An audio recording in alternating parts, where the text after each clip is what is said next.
এক সপ্তাহ ধরে গাজার উত্তরাঞ্চলে জাবালিয়ায় অভিযান চালাচ্ছে ইসরায়েলি সেনারা।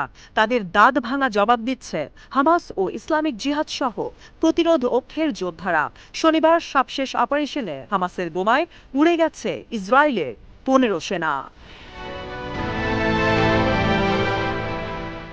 টেলিগ্রাম চ্যানেলে এক বিবৃতিতে আল কাসাম ব্রিগেড জানায়, ইসরায়েলি সেনাদের লক্ষ্য করে উচ্চ ক্ষমতা সম্পন্ন থাকিব ব্যারেল বোমা হামলা চালানো হয়েছে পশ্চিমা জাবালিয়ায়। ফিলিস্তিনিদের একটি বাড়িতে অভিযানের সময় একটি পরিবারের সদস্যদের ওপর নির্যাতন চালায় আইডিএফ।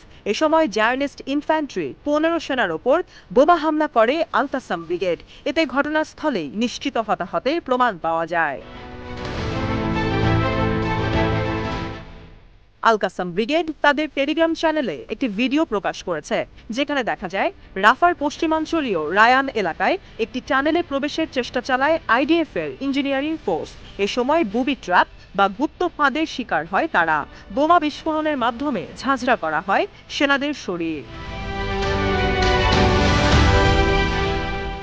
এদিকে রাফার পূর্বাঞ্চলীয় আল জেনিনায় ইসরায়েলের দুটি মেরকাভা ট্যাঙ্ক একটি D9 মিলিটারি বুলডোজারে ইয়াসিন 105 শেলের মাধ্যমে হামলা চালিয়েছে আল কাসাম ব্রিগেড।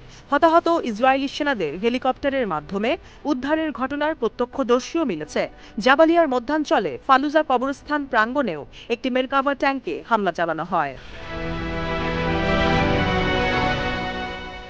আল কাসামের পাশাপাশি ইসরায়েলিদের বিরুদ্ধে বুক চিতিয়ে লড়ছে আল কুদস ব্রিগেড।